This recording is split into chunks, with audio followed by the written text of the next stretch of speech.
Somewhere in the world out there right now, I guarantee you, somebody is thinking about inventing a new musical instrument. And you might ask yourself, why?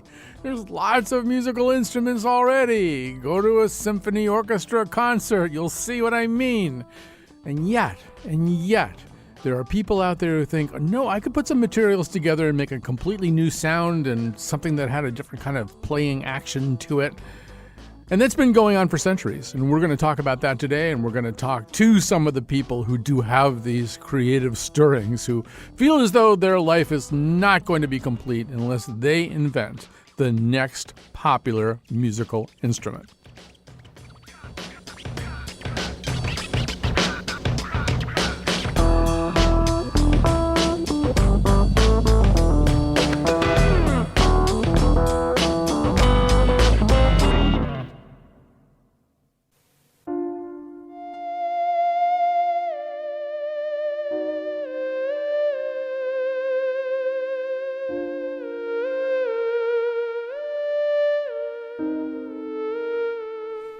Okay, what you're hearing right there is Debussy, obviously, but you're hearing it played by a theremin. A theremin is an instrument invented about 100 years ago. If you were a person of my generation, if you were, let's say, 11 years old in 1966 when the song Good Vibrations came out, and you suddenly heard that kind of, I didn't do a very good theremin impersonation. But anyway, if you heard that, it was really quite startling. Even though the theremin had been around a really long time, the average person hadn't heard one. The theremin had, in fact, achieved some currency within kind of the symphonic repertoire, so that there were pieces like that could be performed, that were written to be performed with the theremin. Or you could just play anything on it like this. So, and that's our focus today is who invents new musical instruments? Who wakes up one morning and decides, you know what? There needs to be one more musical instrument besides what there is right now. And that goes on all the time. So we're going to introduce you to some inventors today, and we're going to listen to some of their inventions. But we're going to kind of begin with the overall theory of all this. Joining us right now is Jason Freeman, professor of music at Georgia Tech and chair of the School of Music. He leads the Guthman Musical Instrument Competition. That is a competition, an annual competition to invent new musical instruments. Also with us, Kyle Grimm, a composer who specializes in both acoustic and electronic mediums, writing for the concert hall, dance, film, and video games, and is also a professor of music at the University of Hartford. So, Jason, I guess my question is, since you now have met and seen the work of so many of these people who invent new musical instruments, I don't know, is there a through line? Is there a thread that runs through them? I'm just kind of wondering what kind of person wakes up in the morning and says, you know what, I got to invent a new musical instrument today. Yeah, there certainly is not just one through line, but I think there's many different motivations that drive people to make new instruments. We've been running the Guthman Musical Instrument Competition here at Georgia Tech for about a dozen years now. So we've met about 500 instrument creators over that time. And some of them are really searching for new sounds that are unlike anything that we've ever heard before, kind of like what you were just saying about the theremin. Some people are thinking about new ways to perform music, ways to make music performance more accessible to people that maybe didn't study a musical instrument for a long time and are just starting to learn how to make music. Or maybe to people who have disabilities who might not be able to perform certain traditional instruments because of that. And other people are thinking about ways to make music making easier or better aligned to different kinds of musical aesthetics and concepts that they have. So the structure of the music that comes out of these instruments, or the ways that musicians and composers engage with them are fundamentally different from what we think of in terms of traditional musical instruments. Right. So, Kyle, we're going to spend a little part of this segment just kind of talking about the history of this, because, a lot of things that we take for granted today had to be invented at some point. So I want to begin 200 years ago. Where there's a kid, he's growing up in what is now Belgium, and he spends most of his childhood trying to get himself killed. I just have to share this with you. He once as a child, he fell from a height of 3 floors, hit his head on a stone, and was believed dead. At the age of 3, he drank a bowl of acidic water, mistaking it for milk. Later, he swallowed a pin. He received serious burns from a gunpowder explosion. Once fell into a hot cast iron frying pan burning his side. Several times he avoided accidental poisoning and asphyxiation from sleeping in a room where varnished furniture was drying. And he was also struck in the head by a cobblestone and fell into the river, almost dying. The neighbors called him Little Sax, the ghost. But I just gave away, Kyle, the punchline, which is that this is a person who came to be called Adolphe Sax, who gave us guess what. So say a little bit more about this. I mean, this is a piece of a musical instrument we take for granted right now, but it had to be invented. Yeah, absolutely. I actually didn't know about all of the near-death experiences of Adolphe Sax. So that was very interesting to hear.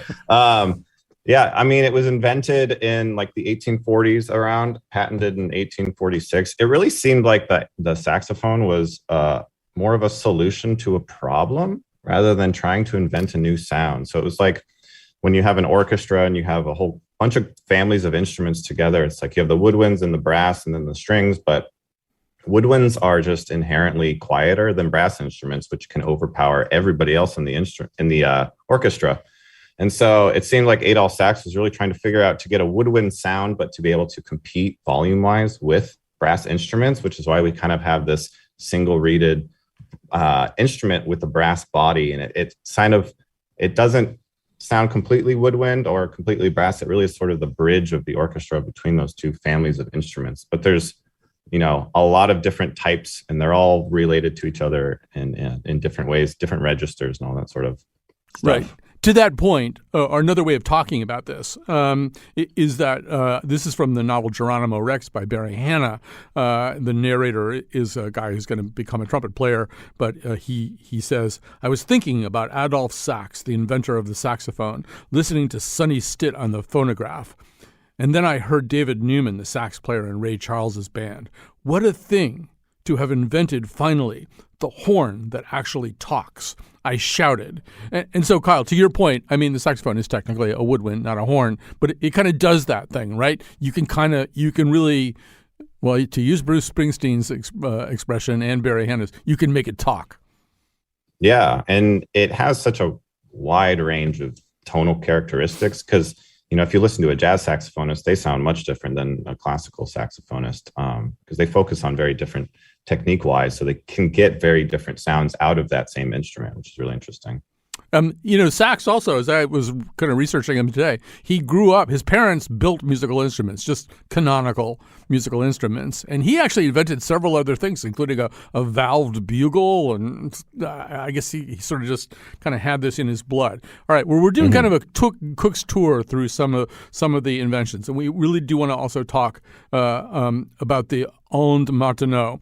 And this is about 100 years later. I think it may have been invented in the same year as the theremin, which is weird. Yeah, yeah. So explain a little bit about the Onde Martineau. Onde means waves, by the way, and there's a reason why it would be called that. But Kyle, just give us a quick description.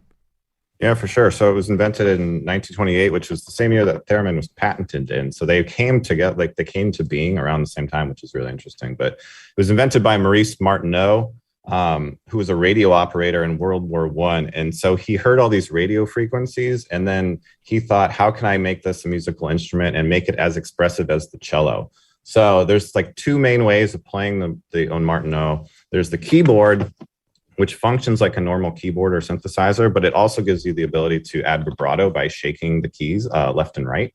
And then there's the ribbon, which is used to play it as well, which is probably the most signature sound for the Onde Martineau. And it ends up sounding a lot like a theremin because you can play any pitch that you desire by wearing a ring around your finger, and then you slide a ribbon up and down like you would if you're going up and down a keyboard, and it produces any of the pitches.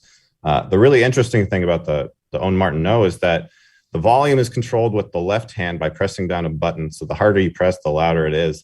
But there's also 3 speakers that are part of the actual instrument itself that also are adding to the sound. So there's a speaker that is a normal speaker that we would expect. There's one that has springs built in that add a sort of spring reverb to the sound. And then there's one that has a gong almost. It's a big metal object where the sound goes through that and it adds this very metallic sound to it. So very interesting. And then the performer has the ability to kind of mix and match all of those different sounds together to to create a more complex timbre to it.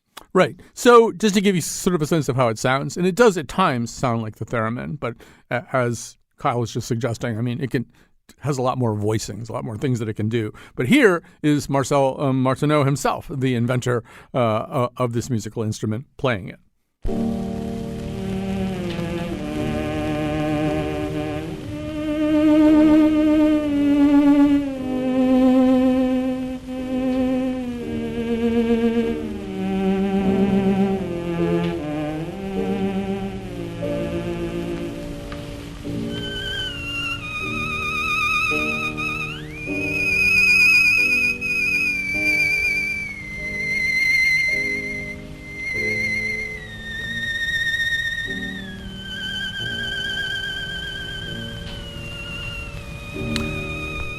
So, Jason, one of the things that occurs to me is that, and now that I'm sure has occurred to you many times, 500 musical instruments into this process of looking at new inventions, is it's not just a question of inventing some cool new instrument. If it's going to survive, there has to be this ecosystem, right? There has to be somebody who's making enough of them, lots of them, a manufacturing process of some kind. There's going to be somebody who teaches the instrument. There are going to be students who want to learn it. There are going to be composers who want to write for it.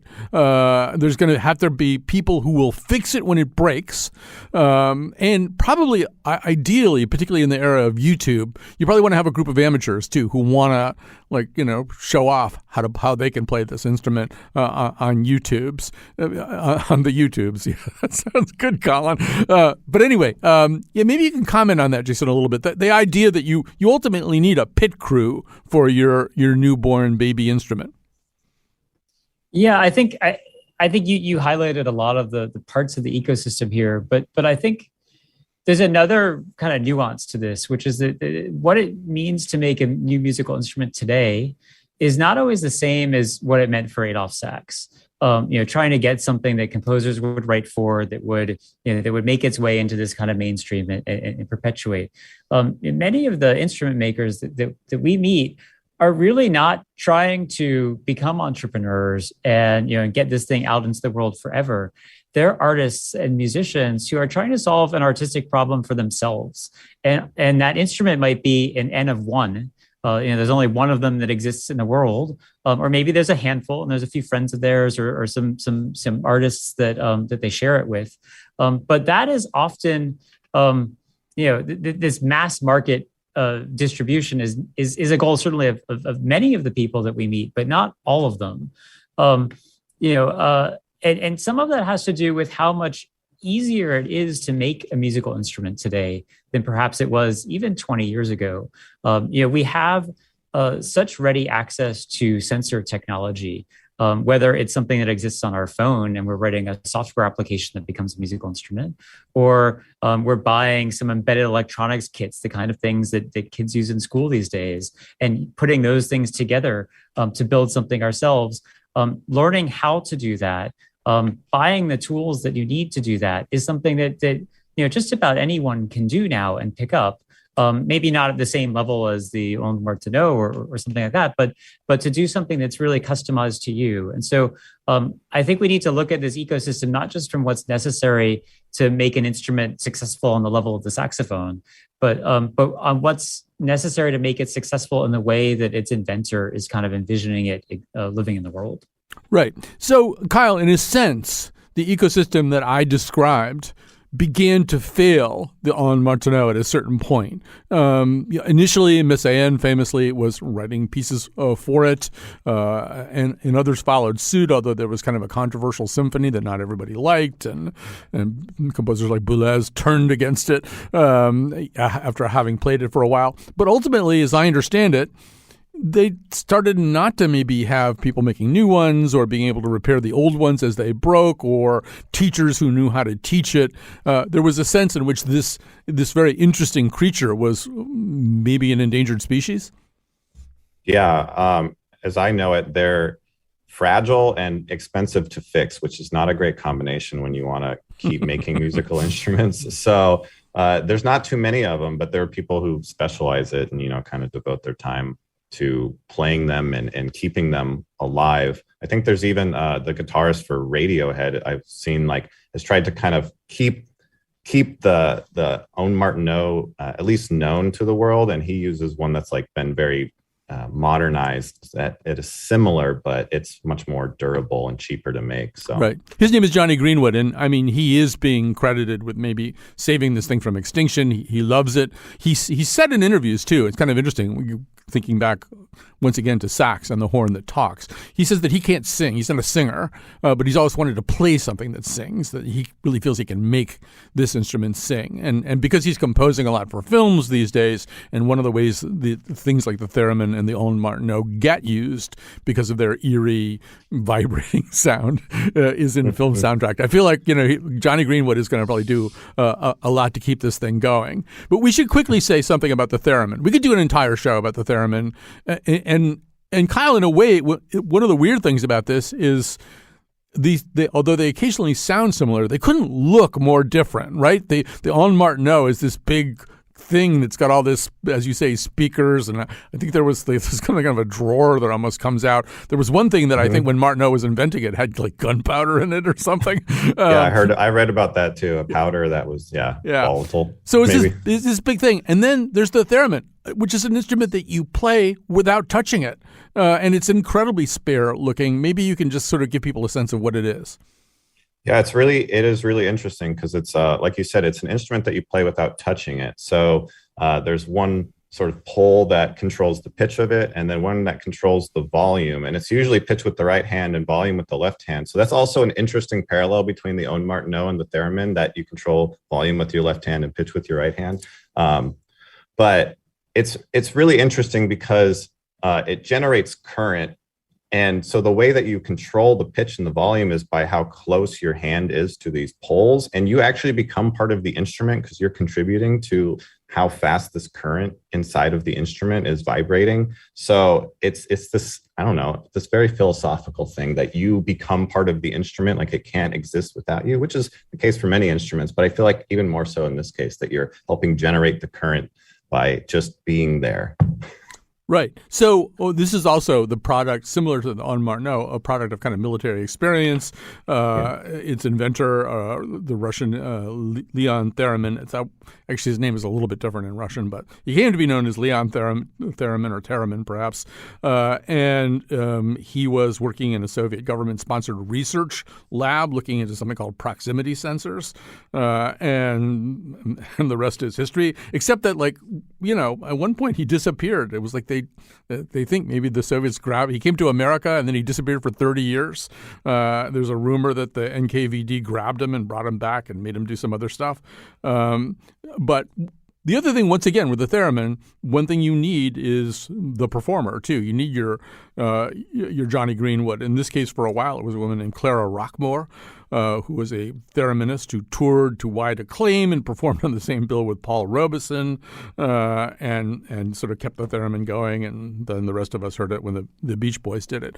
But so this raises the question, though, for you, Jason. What are there qualities that make a good musical instrument, a good invention? Do they share qualities? Yeah, so we often look at it from a kind of a classic design perspective of looking at something that has a low floor and a high ceiling. So the theremin is a great example here. You walk up to a theremin, you've got the two antennas there.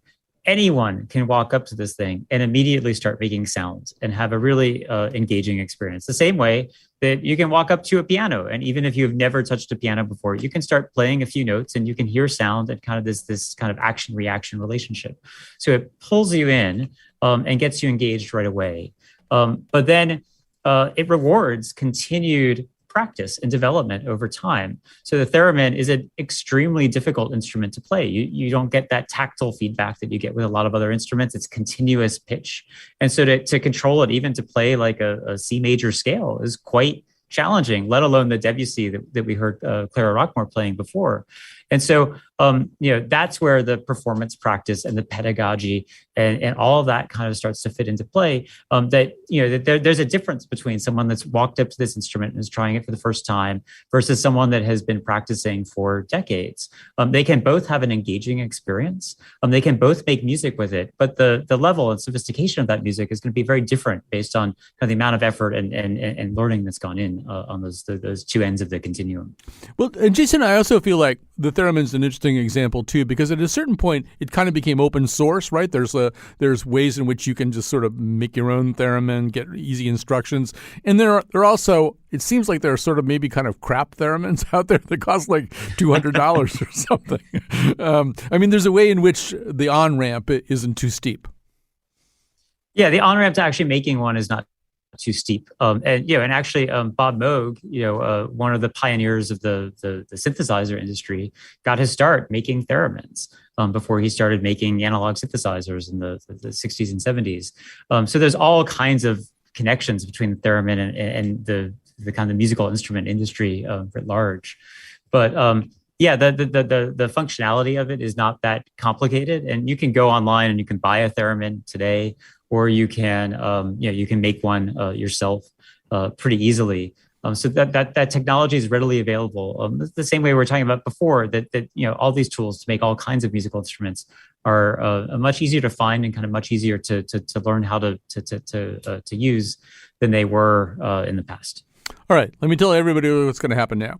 Jason and Kyle are going to take a break. We're going to take a break too, but when we come back, you're going to meet two of these inventors, two of these people who invent new musical instruments. Then Jason and Kyle are going to come back at the end. We're going to listen to a lot of the kinds of instruments that are in this competition that you heard about, but we will go out right here, I believe, with a little bit more there. Yeah, I hear a little theremin happening right here.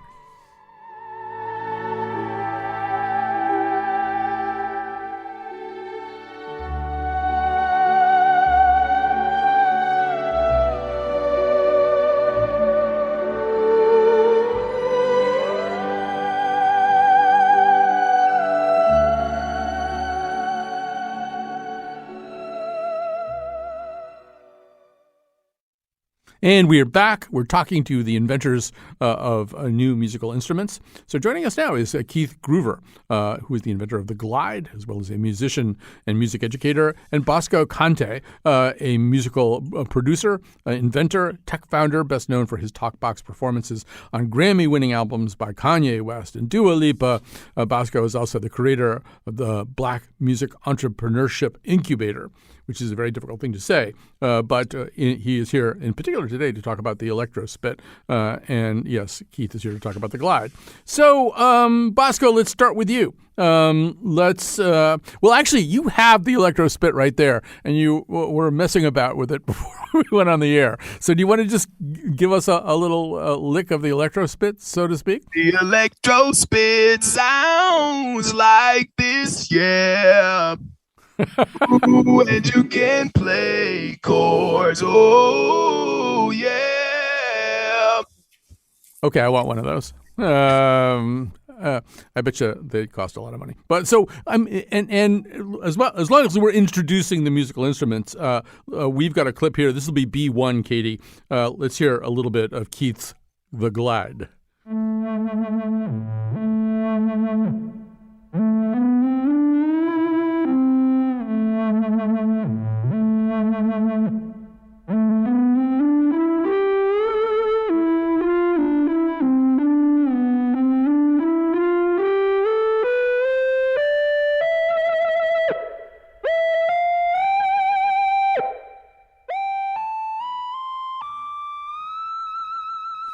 All right, so Johnny Greenwood is going to want one of those if he doesn't already have one. I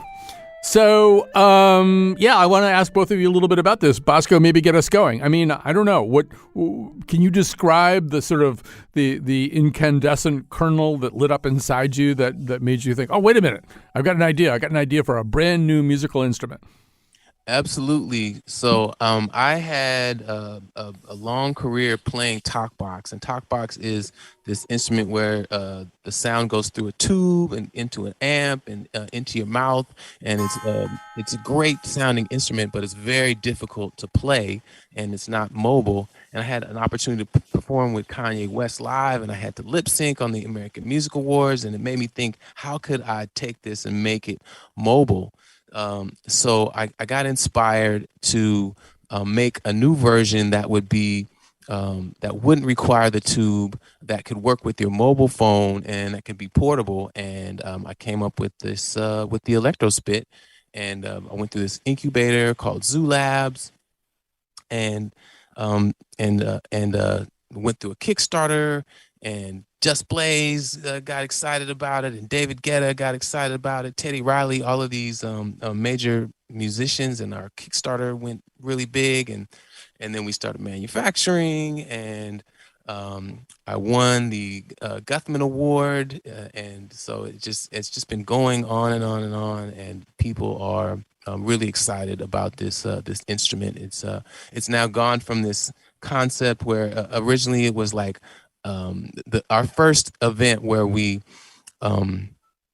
showed the instrument to some customers or potential customers to get some feedback. We just had a speaker, and we tied a sock around our necks, and it was like a Christmas sock. And we've gone from the Christmas sock with the speaker around the neck to Stevie Wonder just used it on the 50th anniversary theme song for Sesame Street. Woo.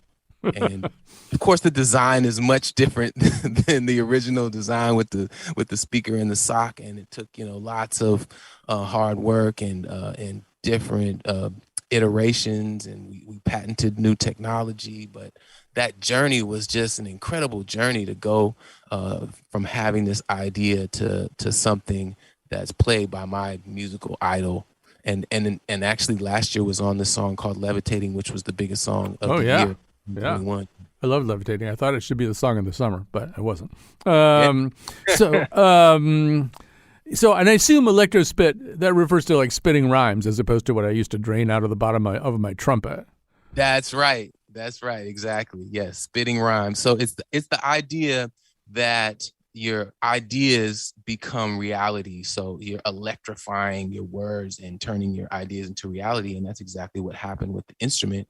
Is we had this idea for a new instrument, and now it's real, and it's been an incredible journey. How can you, for a layman, just describe how it works? Like, how does it do what it does? Absolutely. So we have an app, and the app creates a synthesizer sound that sounds like this.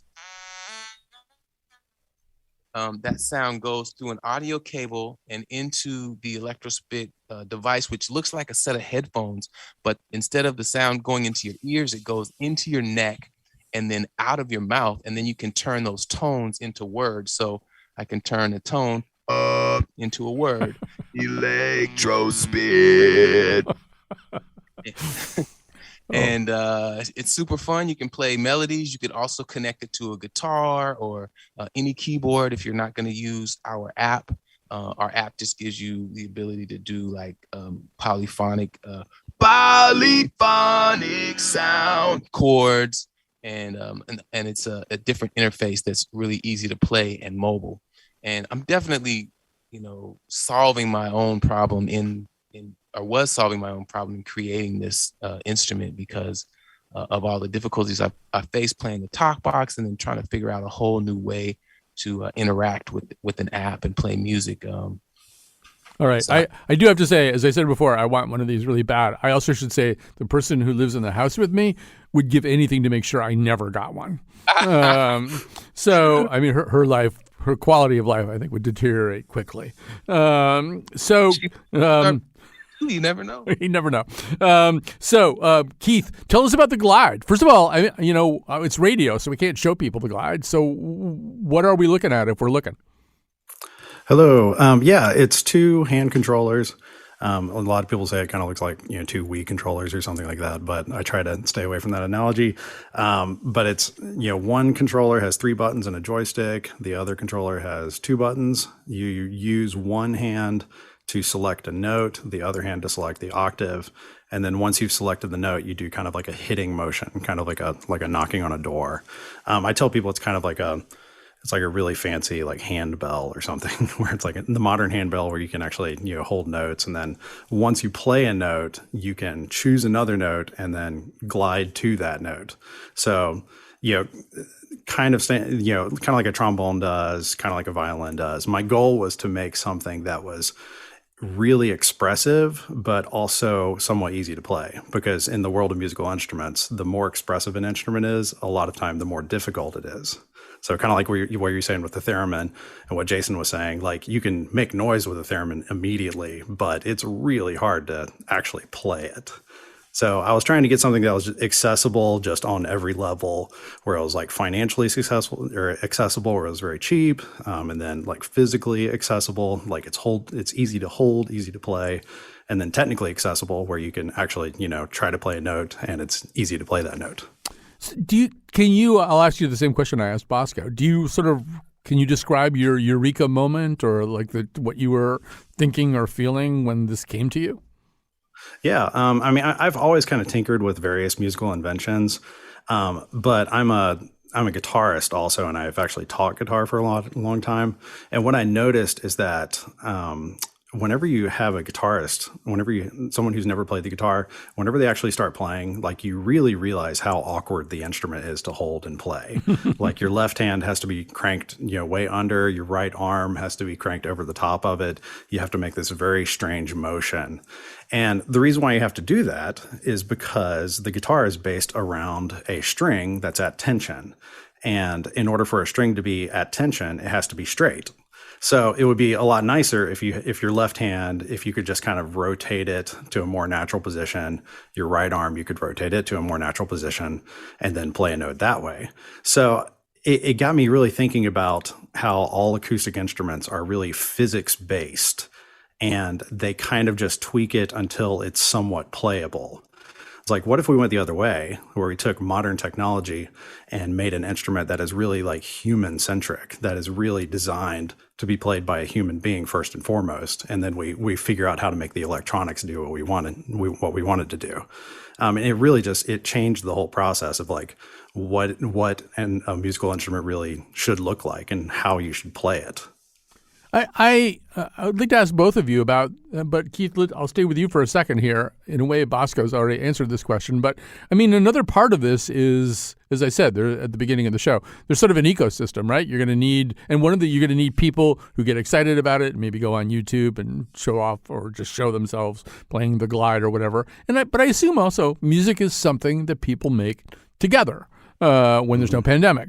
And so can you talk a little bit about that, Keith? I mean, ultimately, you want this to be something that, I don't know, people in a band would do, or you'd work with Bosco or something on a collaboration.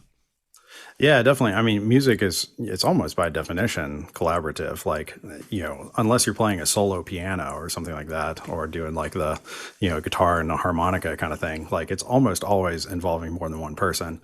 And even if you're a solo instrumentalist or a solo musician, like you're playing music that was made by other people, or you're using chords that were invented by other people, it's very similar to language, and language is a conversation, and music is too. So with my instrument, what I was saying about it being financially accessible, especially, that was something that was really important to me from a design standpoint, because if you make the world's greatest instrument and the instrument costs $10,000, you might have a few people buy it who are your kind of rich eccentrics, who will just play around with it. But you're not going to have little kids buy it. You're not going to have little kids be able to play it. In order to make something that really gets its teeth into the culture, it has to be like friendly to kids. It has to be friendly to people who are not like super athletes.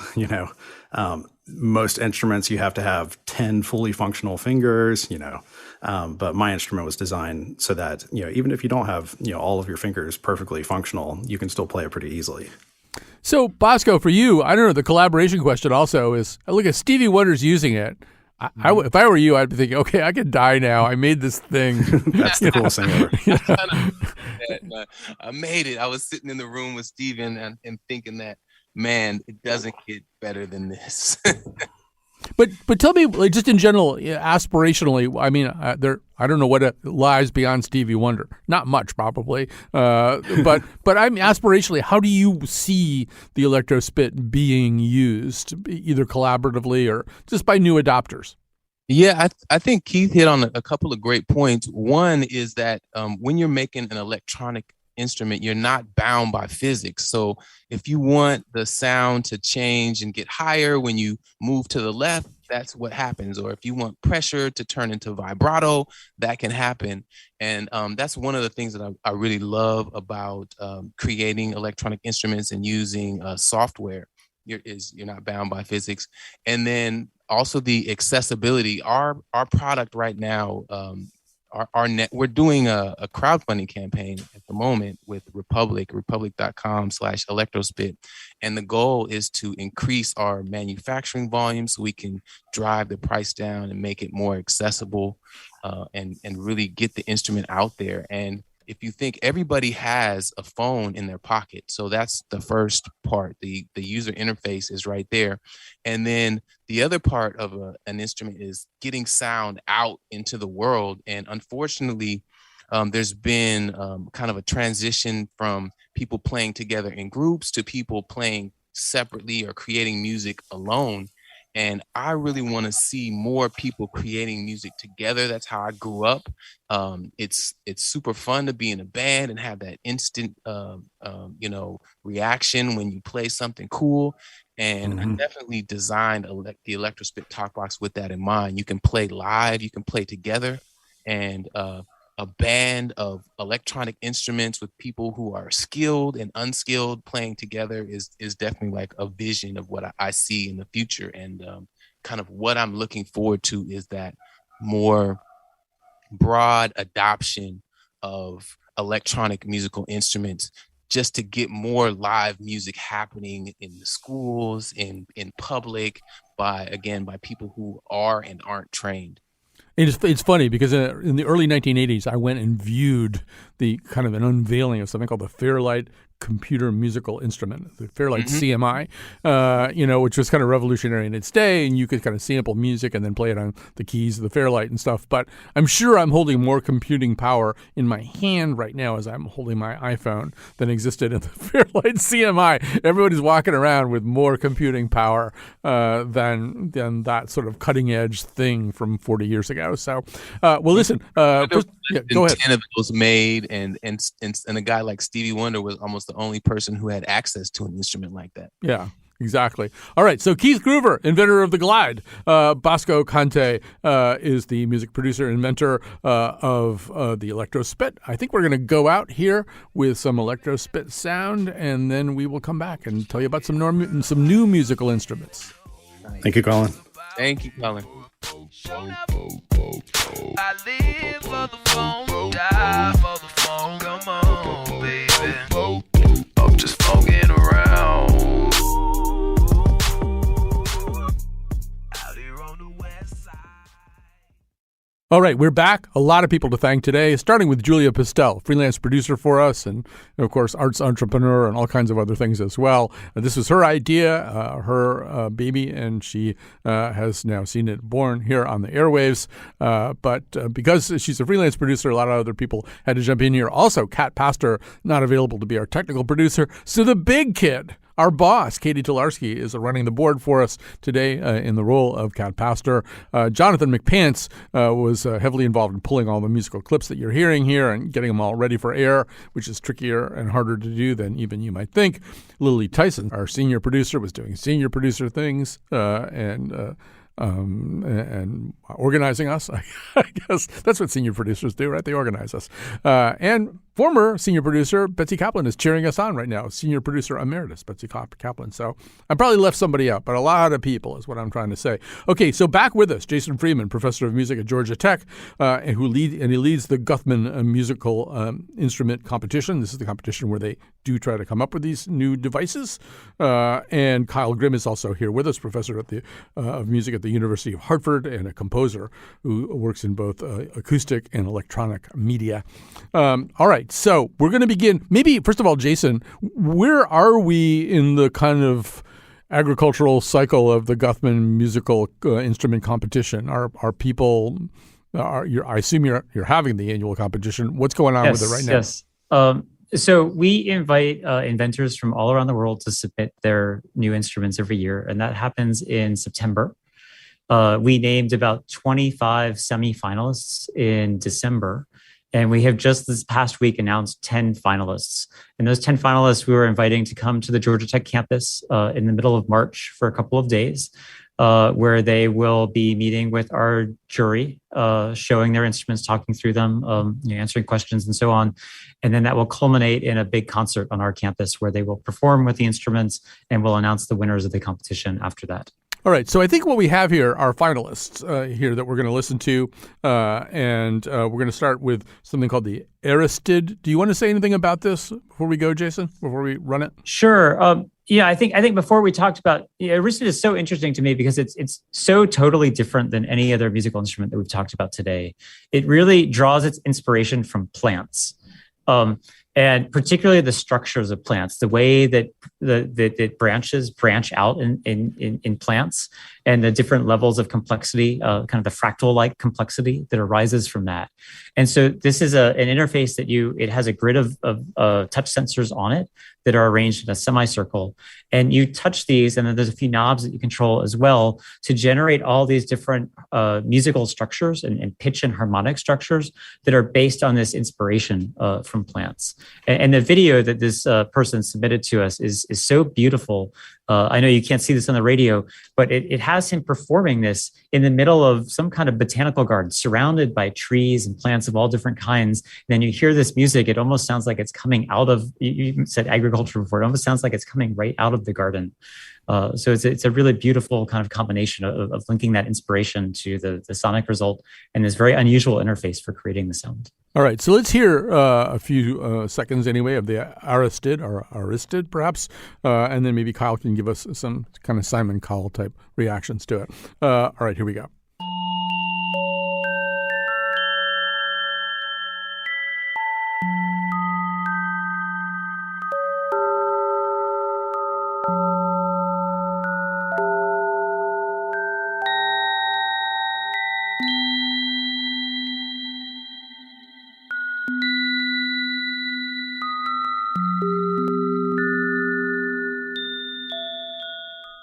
All right. So I don't know, Kyle, I'm guessing you have never heard an Aristid before. So give us a reaction.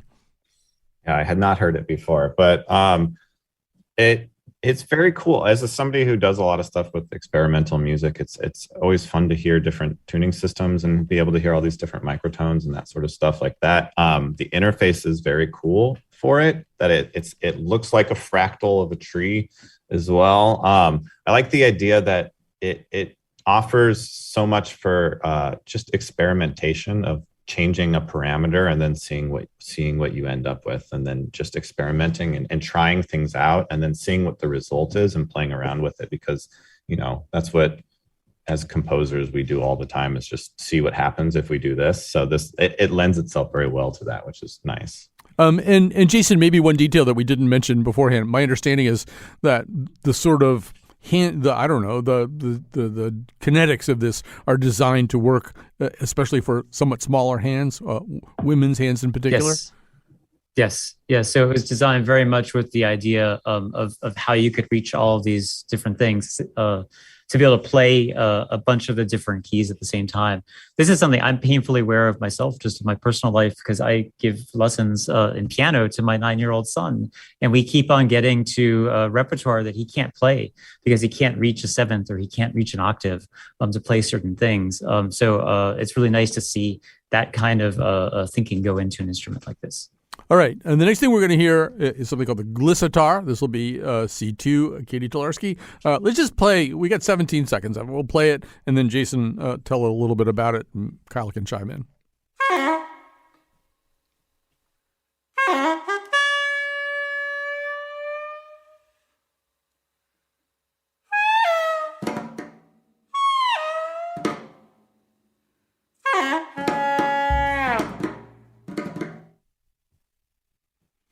All right, so that sounds, Jason, like it was made here on Earth compared to a lot of the stuff that we've listened to today.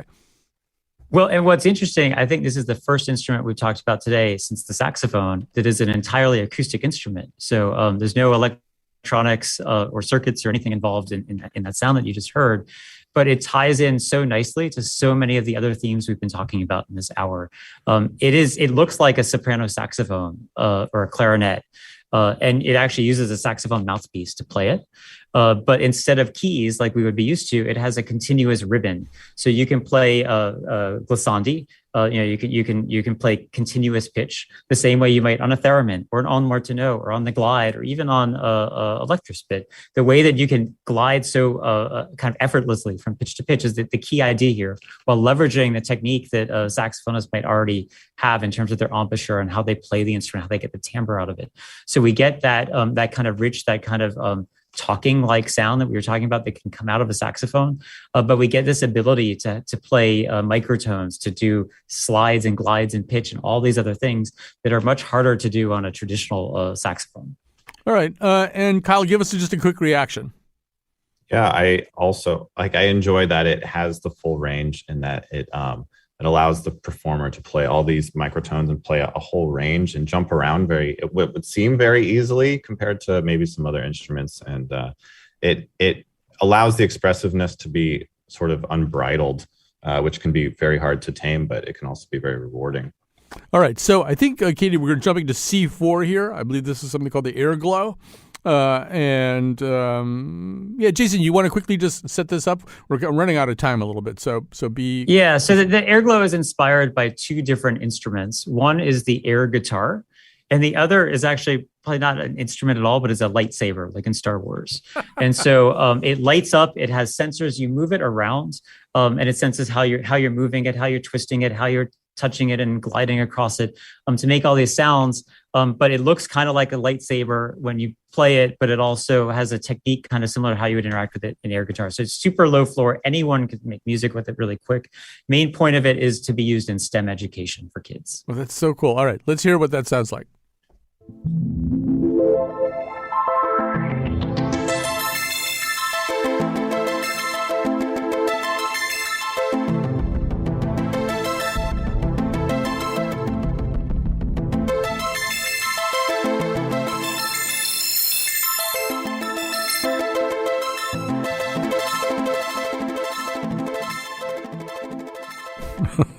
That is very cool.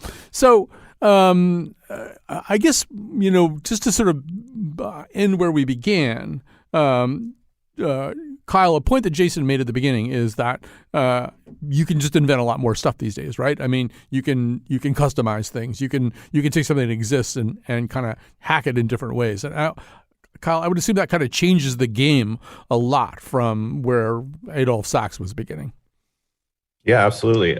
Like one thing I was noticing with going through some of these finalists and seeing what's out there and all that sort of stuff is that there's a huge focus on the software side of making music, right? So as Jason said, the Glissitar is the only one that's all acoustic. Everything else has some sort of software element to it. And so then it's how are you interacting with the software, and is it intuitive, and does it create a technique that can then be sort of mastered, and you can create more interesting and more masterful performances with it.